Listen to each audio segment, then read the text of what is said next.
보시면서요, 이렇게 하나 미소와 함께 인사하겠습니다. 함께여서 감사합니다. 네, 함께여서 감사합니다. 저는 천국과 지옥을 믿습니다. 분명히 말씀드리면 천국과 지옥을 믿습니다. 여러분도 천국과 지옥을 믿으시나요? 안 믿으시는 분이 있으신가요? 좀 힘있게 대답을 해야 됩니다. 천국과 지옥을 믿으시나요? 네. 천국과 지옥을 믿으신다면 저와 함께 이제는 교회에서 많이 울리지 않는 구호 같은데요. 오랜만에 이거 한번 해볼까요? 예수 천당 불신 지옥. 예수 불신 예수 불신 그죠? 예전에는 그 교회에 갈 때마다 저 어렸을 때 기억으로는요, 매번 예배 때마다 이 구호를 외쳤던 기억이 있습니다. 혹시 기억이 나시나요? 혹시 처음 외쳐보셨나요? 그래요? 그럼 한 번 더 해볼까요? 예수 불신 예. 한때 이 구호가 교회 안에 쟁쟁하게 울릴 때가 있었습니다. 예수 천당, 불신 지옥. 예수님을 믿으면 천국에 가고 예수님을 믿지 않으면 지옥에 간다라고 굉장히 단순하게 복음 진리를 전했던 시절이 있었습니다. 그래서 천국과 지옥을 당연히 사람들이 믿고요. 그리고 그 안에 천국에 가기 위해서는 예수를 믿어야 되고, 지옥에 가지 않으려면 예수님을 믿어야 되는구나 라는 이런 생각들을 한 시기가 있었습니다. 근데 지금 우리가 살고 있는 시대는 그러하다 혹은 당연한 것이 사라진 시대입니다. 그래서 절대성보다는 상대성이 강조되는 시대입니다. 만약에 여러분이 밖에 나가서요, 천국과 지옥을 이야기하시면 어떤 분들은 그래 천국과 지옥이 있지 라고 받아들이시지만, 또 어떤 분들은 이 천국과 지옥이 어디 있느냐라고 생각하시는 분들이 있을 겁니다. 이게 뭐냐면요, 사람들 안에 있는 어떤 전제라는 겁니다. 어떤 사람들은 천국과 지옥이라는 것을 전제하면서 살아가고요. 어떤 사람들은 천국과 지옥 그런 게 어디에 있어 라고 생각하면서 살아갑니다. 그러다 보니 이런 겁니다. 예전에는 사람이라면 자신의 감정과 상관없이 따라야 하는 옳고 그름의 기준이 있었습니다. 그래서 사람들 안에 사람이라면 이게 옳은 거지, 이게 그른 거지 라는 게 있었고요.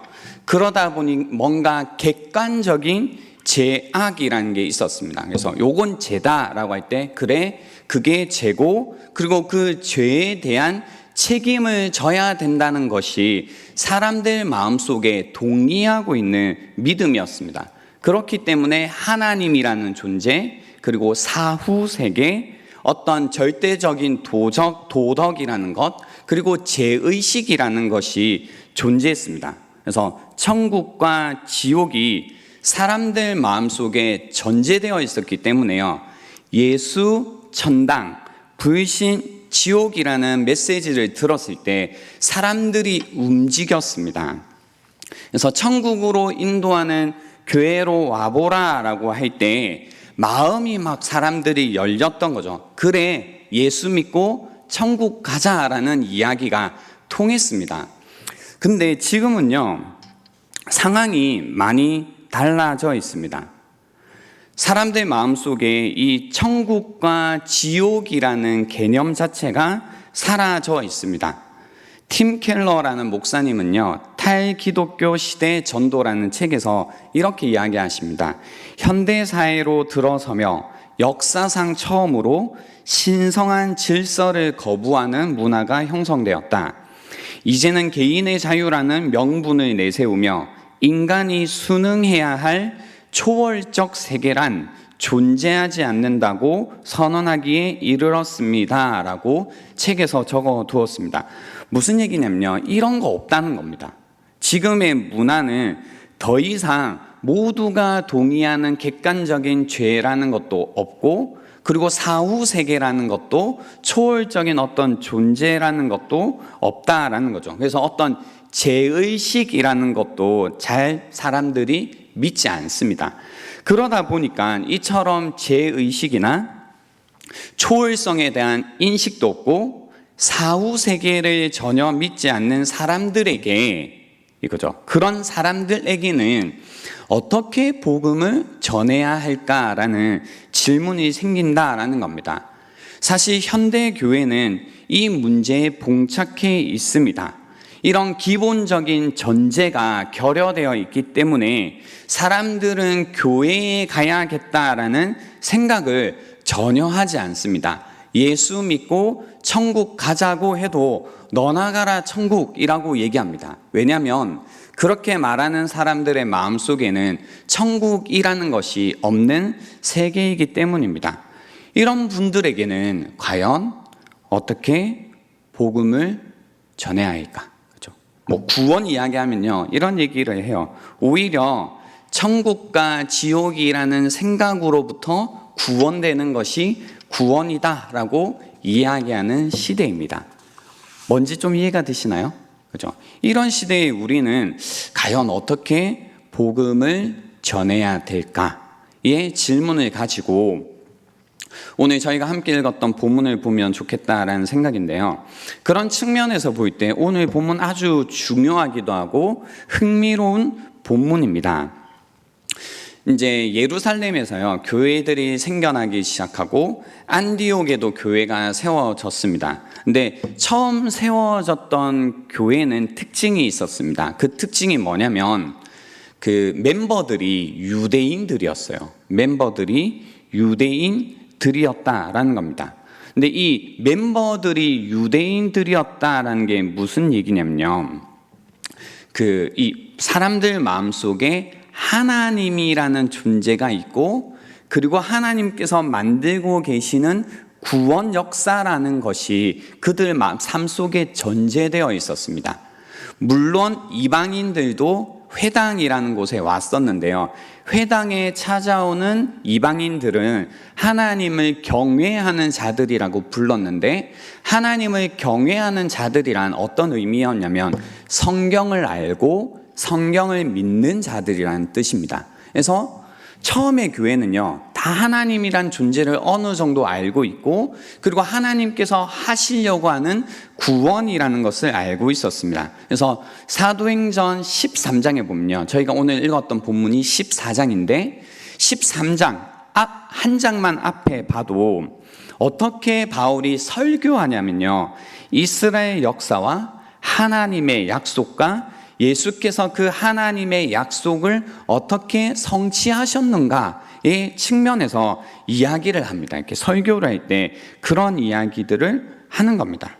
그래서 유대인들과 성경을 믿는 자들에게, 하나님을 경외하는 자들에게는 하나님과 하나님께서 하신 약속, 그리고 그 약속이 그리스도 예수 안에서 어떻게 성취되었는가에 대한 말씀을 전해요. 그렇게 복음을 전해요. 마치 천국과 지옥을 전제하고 있었던 우리, 예수 믿고 천국 가자라는 얘기가 통했던 자들에게 전하였던 복음처럼 그 당시에 전했다라는 겁니다. 근데 14장에 오면요, 이게 달라집니다. 오늘 본문에서는요, 성경을 전혀 모르는 사람들이고요, 어떤 성경적인 배경 지식이 전혀 없는 사람들에게 지금 바울과 바나바가 와서 복음을 전하는 장면입니다. 그래서 일신론 이런 게 아니라 다신교가 있습니다. 그러니까 신들을 굉장히 많이 섬기고 있고, 그러다 보니 다원주의 사상 가운데 있는 사람들입니다. 요게 다신론, 다원주의 사상이라고 얘기할 때 지금 딱 우리의 시대와 잘 들어맞는 그런 배경입니다. 다원주의 사회에서 살고 있다는 건요, 아까 초반에 제가 말씀드린 것처럼 어떤 절대성보다는 상대성을 굉장히 강조한다라는 겁니다. 그래서 개인적인 선택이라는 것을 아주 중요시하고 어떤 것들을 절대화하는 것을 절대로 싫어한다라는 겁니다. 그래서 이런 거 있잖아요. 이 상대성이 이제 다원주의 사회에서는 예수님이 진리다라고 얘기하면 괜찮아요.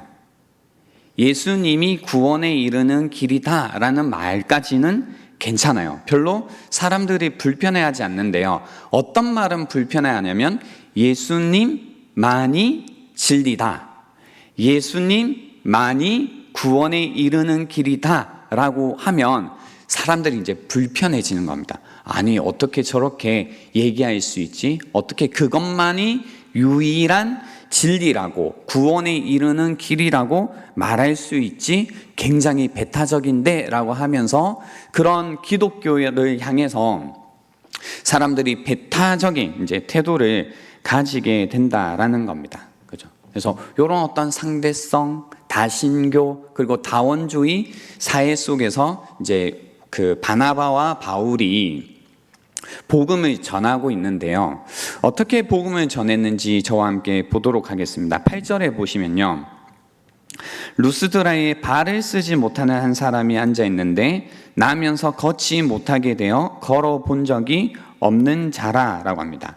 그래서 이 루스드라 지역에서 누구를 만나냐면요, 나면서부터 전혀 걷지 못하는 사람을 만나게 됩니다. 그리고 9절입니다. 바울이 말하는 것을 듣거늘 바울이 주목하여 구원받을 만한 믿음이 그에게 있는 것을 보고 큰 소리로 이르되 내 발로 바로 일어서라 하니 그 사람이 일어나 걷는지라 라고 합니다.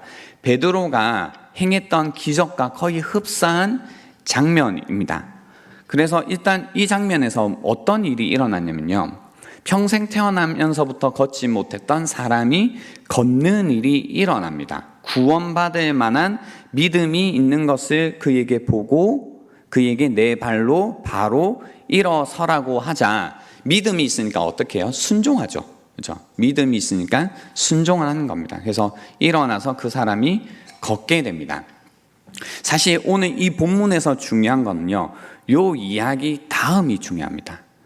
11절에 보시면요, 무리가 이제 그 어떤 다원주의 가운데 있는 사람들이 본 거예요. 무리가 바울이 한 일을 보고 루가오니아 방언으로 소리 질러 이르되 신들이 사람의 형상으로 우리 가운데 내려오셨다 하여 바나바는 제우스라 하고 바울은 그 중에 말하는 자이므로 헤르메스라 하더라. 시외 제우스 신당의 제사장이 소와 화환들을 가지고 대문 앞에 와서 무리와 함께 제사하고자 하니라고 하죠. 이 기적이 일어나는 걸 보고요, 사람들이 그들의 세계관을 가지고 그들의 시선을 가지고 해석을 하기 시작합니다. 그죠? 일어난 걸 보고 평생 걷지 못하는 사람인데 우와, 일어났구나. 그걸 보고 어떻게 해석을 하냐면 방금 저희가 읽어보았던 것처럼 이거 바나바는 제우스고 바울은 헤르메스구나, 신이 나타났구나 라고 해석을 해요. 지금 일어난 장면을 보고요. 근데 제가 이 본문을 연구할 때 보니까요, 이 루스드라라는 지역에 전설이 있더라고요. 어떤 전설이 있냐면 신들이 사람의 형체로 내려온다라는 전설이 있었습니다. 전설. 조금 더 구체적으로 이 전설을 나누자면요, 이런 겁니다. 그 지역에 늙은 부부가 있었어요. 벨레몬과 바오시스라는 부부가 있는데요, 이들이 이제 자기 집에 그 제우스와 헤르메스가 이렇게 나타난 거예요. 온 거예요. 근데 정체를 숨기고 찾아온 겁니다. 근데 찾아왔는데 뭐 알지 못하는 상태에서 잘 대접을 해준 거예요. 대접을 잘 해주니까 이 신들이 이 노부부를 어떻게 해줬을까요? 굉장히 큰 보상을 해줬겠죠. 그래서 보상을 해줍니다. 그래서 그 지역에 이런 전설이 생긴 겁니다. 만약에 신들이 루스드라 사람들을 방문한다면 사람들은 그 신들에게 적절하게 영접을 해야 된다라는 게 있었던 거예요. 그러니까 지금 이 전설 속에 알고 있던 루스드라 사람들은 일어난 이 기적을 보면서 이거 사람이 할 수 없는 일인데 이게 뭘까 생각을 하다가 이거 우리가 알고 있는 그 전설이다. 신들이 지금 우리에게 내려왔구나 라고 생각한 겁니다. 그래서 바나바를 제우스라고 생각했고 바울을 말하는 사람이기 때문에 헤르메스라고 한 겁니다. 헤르메스 또는 에르메스라고 하는데요.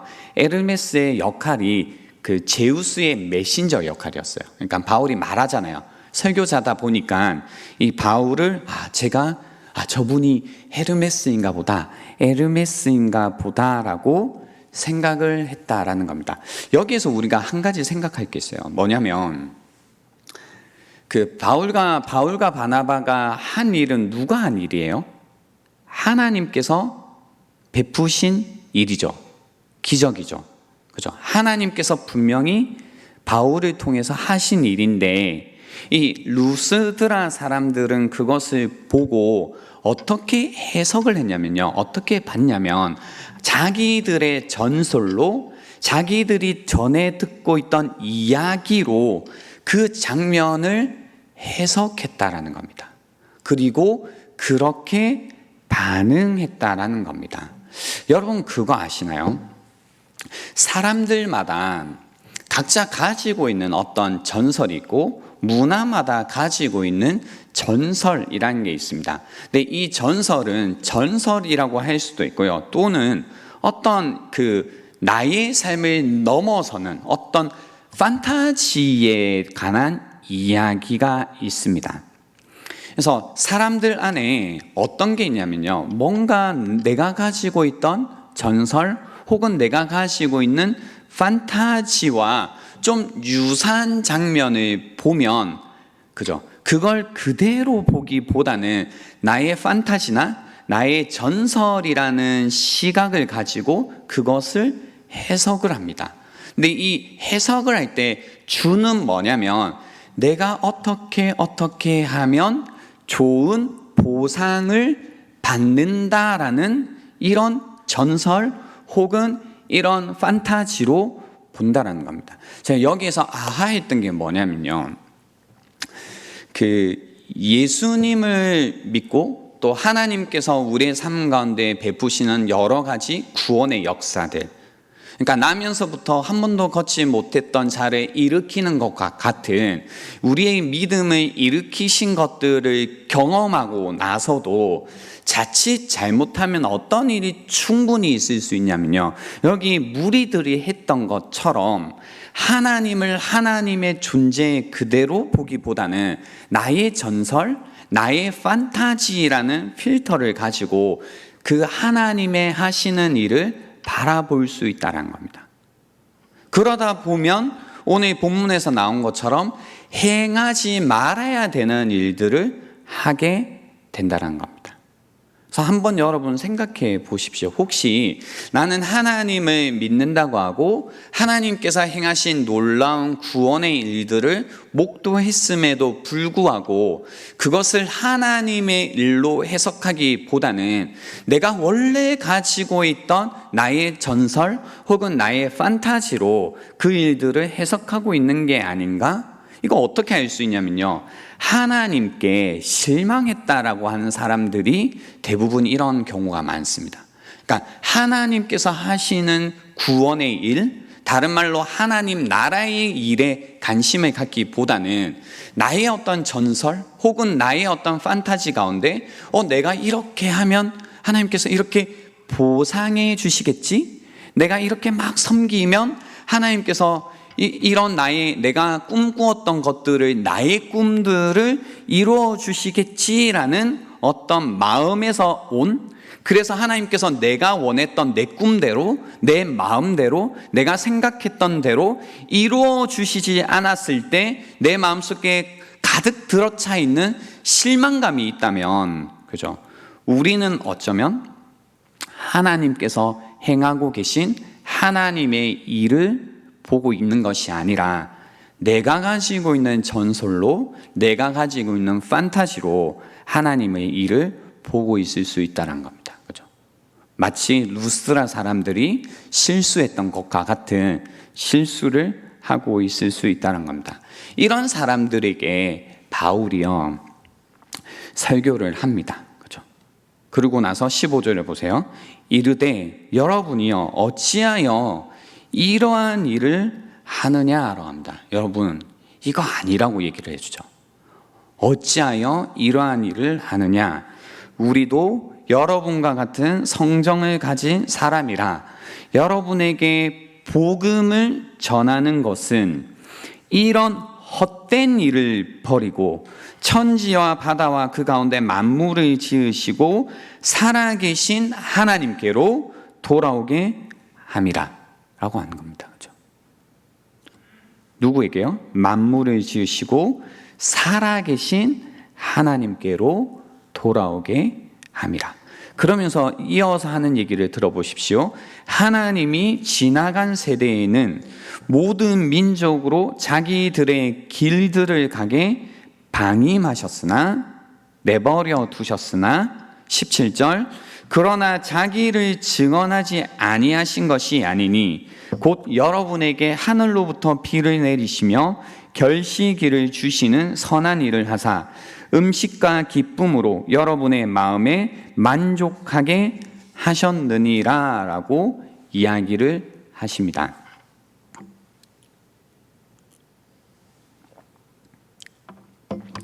하나님께서요, 자기를 계속해서 증언하셨대요.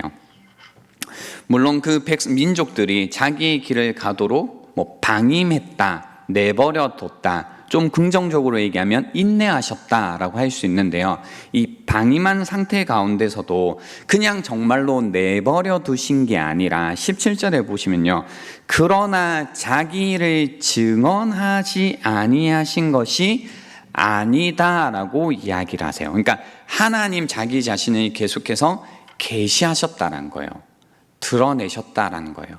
하나님이 어떤 분이신지를 보이시고 하나님께로 돌아오기를 기다리고 계셨다라는 겁니다. 근데 여기에서 중요한 게 어떻게 보세요? 성경도 모르고 뭔가 이런 성경적인 백그라운드도 없음에도 불구하고 어떻게 하나님께서는 하나님을 증언하고 계신지가 사실 저는 오늘 1설교에 있어서 제일 중요한 포인트인데요. 어떻게 하나님은 하나님을 보이고 계시냐면 이겁니다. 여러분에게 하늘로부터 비를 내리시며 결시기를 주시는 선한 일을 하사 음식과 기쁨으로 여러분의 마음에 만족하게 하심으로써 하나님을 증언하셨대요. 마음에 만족하게 하심으로써 하나님을 증언하셨다라고 이야기합니다. 만족하다, 그죠? 만족하다라는 건 뭐냐면요, 마음이 이렇게 흡족한 겁니다. 흡족해서 뭔가 모자람이 없고 충분하고 넉넉한 것을 이야기합니다. 만족,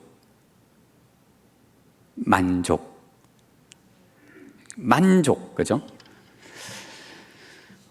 여러분은 언제 이 만족감을 느껴보셨나요? 오늘 저녁에? 그죠? 오늘 저녁에 맛있는 거 먹으면서 혹시 만족감을 좀 느끼셨나요? 그렇죠. 내가 만든 건 맛이 없죠. 네. 혹은 이제 언제 이 만족감이라는 걸 좀 느껴보셨나요? 여러분의 생활 속에서 이 만족이라는 것을 여러분은 느끼고 계신가요? 그러니까 만족감이라는 게 있죠. 사람들은 사실 이 언제나 만족이라는 것을 얻기 위해 살아갑니다. 그러니까 우리가 왜 사는가, 사람이 왜 사는가라고 할 때 이렇게 한번 잘 뜯어보면 사람들은 만족하기 위해서 살아가고 있습니다. 우리는 만족감이라는 걸 압니다. 뭐 밥을 먹을 때도 느끼기도 하고, 뭔가 아이들이 예쁜 짓을 할 때도 만족감을 느끼기도 하고, 여러 가지 어떤 요소들로 의해서 만족감이 무엇인지는 우리는 알고 있습니다. 그럼에도 불구하고 뭔가 인생의 만족, 이 알고 있는 이 만족감이라는 것을 내가 얻기 위해, 내 인생의 만족을 얻기 위해 모두가 열심히 살아가고 있습니다. 만족하기 위해서 살아갑니다. 다원주의, 다시 한번 이 단어를 꺼내면요, 다원주의는 뭐냐면 나름대로 만족하는 방법을 찾아간다라는 겁니다. 다원주의에서는요, 나름대로 자신들이 알고 있는 나를 만족시키는 방법을 찾아간다라는 겁니다. 다신론, 어떻게 사람들이 신을 선택하는 거냐면요, 신이 100만 개 있는데 100만 개 중에서 어떻게 선택하냐면 나를 만족시켜주는 신, 내가 만족하는데 도움을 주는 신을 내가 선택하는 겁니다. 그죠? 그래서 여러분도 여러분 안에 여러분을 만족시키는 그 무언가를 선택하시면서 살아가고 계실 겁니다. 그죠? 어떤 여러분의 삶을 이렇게 보시면 뭔가 나를 만족시킬 수 있다라는 것을 계속해서 선택하시면서 살아가시고, 그리고 내가 도움이 되는 것이라면, 그리고 나를 만족시키는 것이라면 그것이 무엇이 되었든 그것을 나의 신으로 섬기고 믿고 경배하며 살아가는 겁니다. 그래서 지금 시대는 이런 게 굉장히 중요합니다. 야, 그게 뭐든 상관이 없어. 나에게 도움이 돼야 돼. 그게 뭐든 상관이 없어. 나에게 기분을 좋게만 해주면 돼. 옳고 그름은 전혀 중요하지 않습니다. 그냥 나를 만족시켜 주기만 하면 되는 겁니다. 어떤 기준이 없습니다. 기준은 하나죠. 나를 만족시키느냐, 만족시키지 않느냐, 그것밖에 없다라는 겁니다. 그래서 누군가는 조금 더 카테고리를 크게 키워드리면 이런 거죠. 아, 나는 뭔가 이 경제적인 번영이라는 게 있어야지 내 삶이 만족이 돼야 하시는 분들은요, 그죠? 어떻게 하면 내가 이 경제적으로 독립을 하고 경제적으로 뭔가 번성할까에 대한 생각을 많이 하십니다. 그러니까 돈 욕심이 많다라는 건 뭐냐면 이 돈을 통해서 경제적인 번영이 나에게 만족을 가져다 준다라는 마음 때문에 그것에 이제 엄청 신경을 많이 쓰게 되는 거죠. 또 어떤 분들은요, 가정이 나에게 만족을 준다라고 생각을 합니다. 그래서 가정을 어떻게든 잘 이제 꾸리고 뭔가 하고 하는 거에 목숨을 거시는 거죠. 또 누군가는 로맨스에 목숨을 겁니다. 왜 로맨스에 목숨을 거냐면, 아, 이것저것 해봤는데 다 필요 없고 사랑하는 한 사람이 있는 게 최고더라. 그 사람이 있는 게 내 삶을 만족시키더라. 로맨스가 최고더라. 야, 사랑이고 뭐고 다 필요 없어. 성공해야 돼. 성공해야 돼. 성공할 때 뭔가 만족하더라 라고 해서 사람들마다 각자 자기를 만족시키는 신 혹은 우상을 다 가지고 살아가고 있습니다. 뭐 경제적 번영, 가정, 로맨스, 성공, 돈, 자녀, 뭐 학벌, 여러 가지 것들이 있다라는 겁니다. 그래서 모든 사람들은 자기를 만족시키는 그 무언가를, 그죠? 마치 신처럼 섬기며 애쓰면서 애지중지하면서 살아간다라는 겁니다. 근데 이제 그 문제는 이거예요. 뭐가 문제냐면 그 만족을 얻기 위해서 하는 거잖아요. 그죠?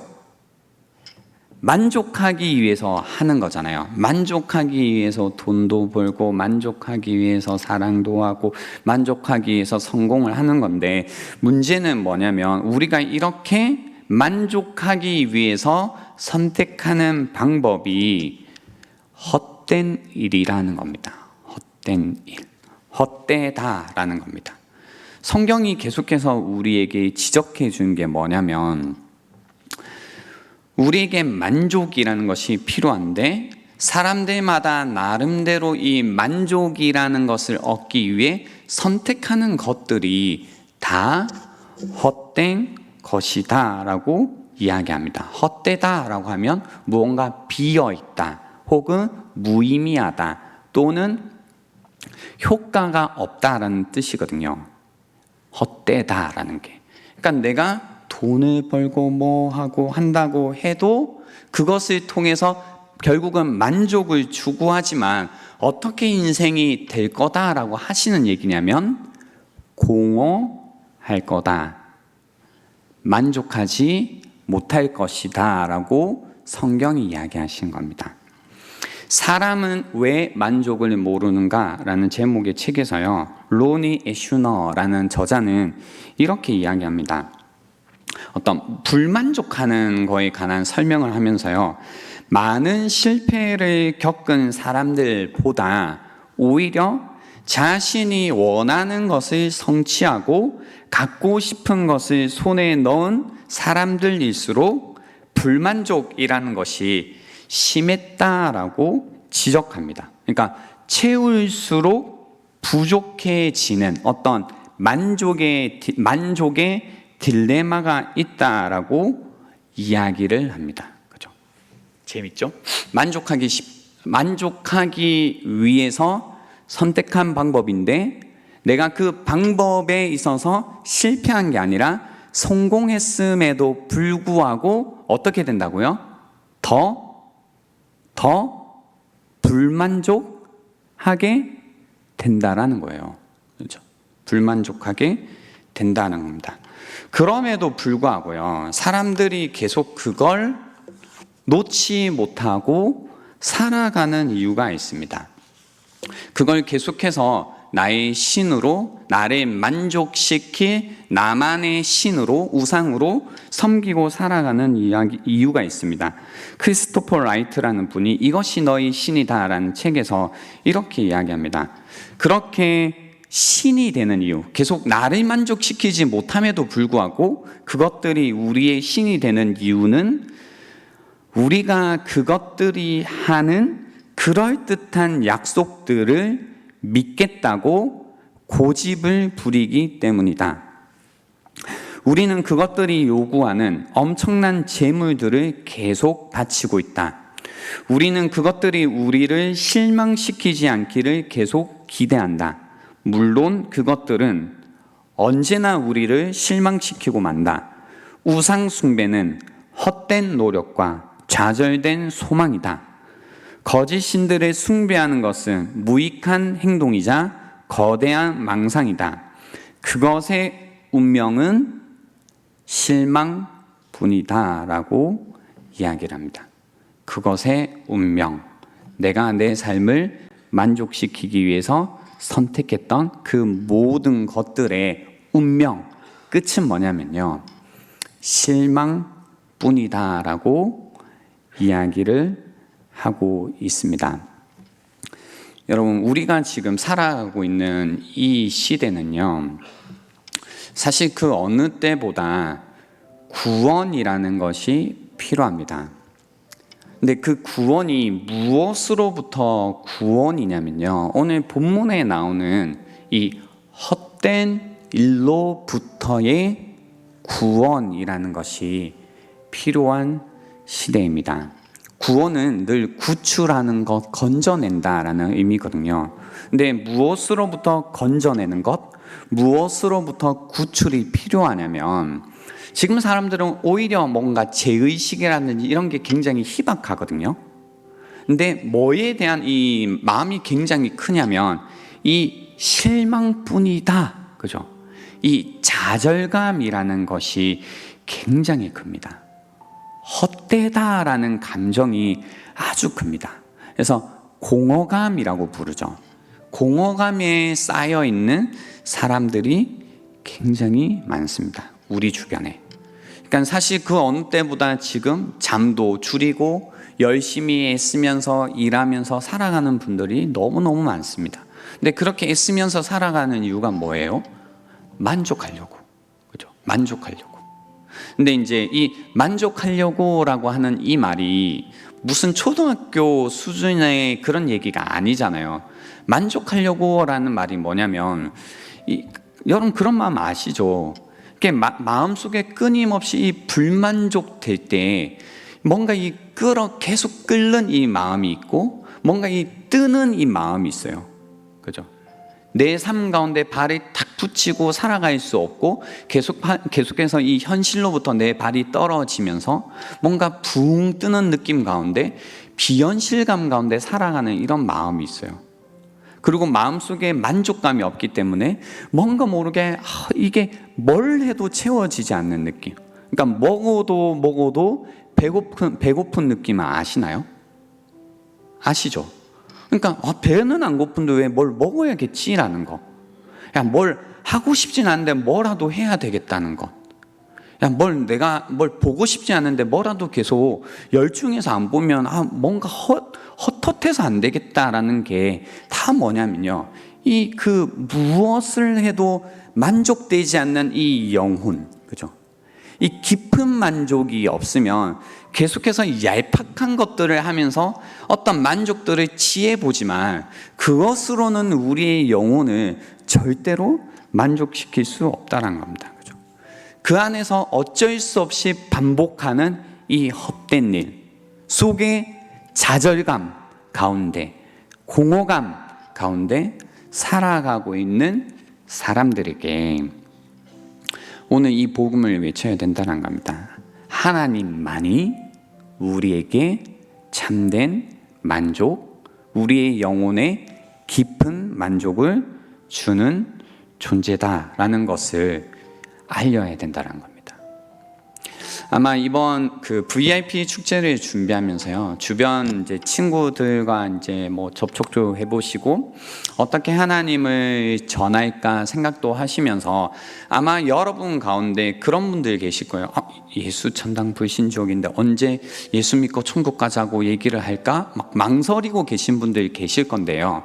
만약에 이제 여러분이 전도의 대상자들이 이 천국과 지옥에 대한 고민 가운데 있으시면요, 예수 믿고 천국 가자라고 분명히 말씀해 주십시오. 근데 여러분의 전도 대상자들 중에 그거에 대한 고민보다 이 삶에 대한 어떤 불만족 혹은 어떤 공허감, 그 가운데 이제 어떤 좌절감, 실패감 가운데 우울해하고 있다면 오늘 이 복음의 메시지를 들고 가시라는 겁니다. 하나님만이 우리에게 참된 만족을 주신다. 하나님만이 절망했던 우리의 마음 가운데 소망을 주신다라는 이 메시지를 가지고 나아가시라는 겁니다. 먼저 그러기 위해서는요, 필요한 게 있습니다. 뭐냐면 나부터 봐야 됩니다.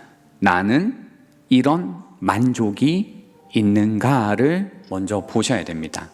여러분은 하나님만이 채우시는 이 깊은 영혼의 만족감을 가지고 살아가시나요? 어쩔 줄 몰랐던 이 마음, 이거 뭘로 해도 채울 수 없었다라고 했던 이 마음들이 하나님 앞에 나와서 기도하고 그분의 보좌를 붙들고 기도할 때 가득 채워졌던 그 경험들로 인해서 역시 내 영혼을 채우시는 분은 하나님밖에 없구나. 내가 이것저것 함 가운데 실패하고 좌절했던 마음 가운데 소망의 하나님이 나에게 있다라는 사실 때문에 좌절했던 마음이 우뚝 일어섰던 그런 경험이 있으시냐라는 겁니다. 그죠? 하나님이 유일한 소망이십니다 라는 믿음의 내용이 여러분에게 있으시다면 그런 거 있잖아요. 내가 사실 그리스도인들이라고 해서 이 어떤 불만족감과 씨름하지 않는 게 아니거든요. 씨름하시지 않나요? 아닌 척 하시는 거죠? 아닌 게 아니에요.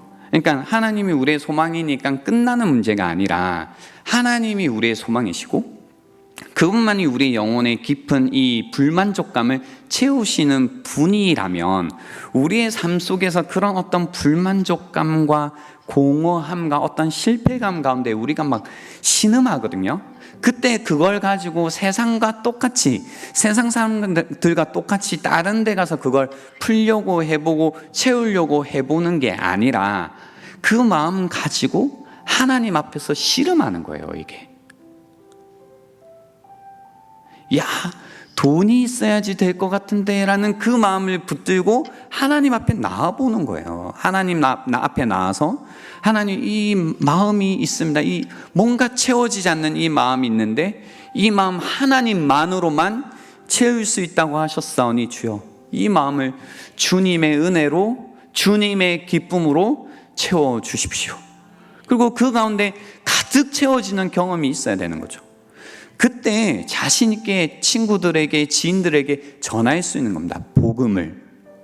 그분이 유일한 우리의 영혼에 만족을 주시는 분이다.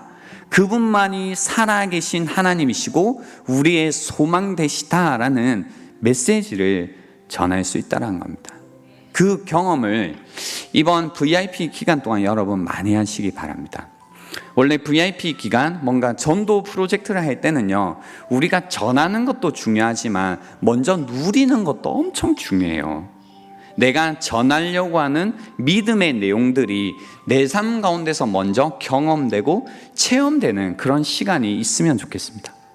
그래서 더욱더 여러분에게 부어주시는 하나님의 은혜가 충만한 시간이 되시고요, 그 충만함 가운데 흘러넘치는 마음으로 우리가 이 VIP 축제가 정말로 축제가 되는 그런 시간이 될 수 있으면 좋겠습니다. 우리 이 시간 함께 찬양하고 기도하는 시간을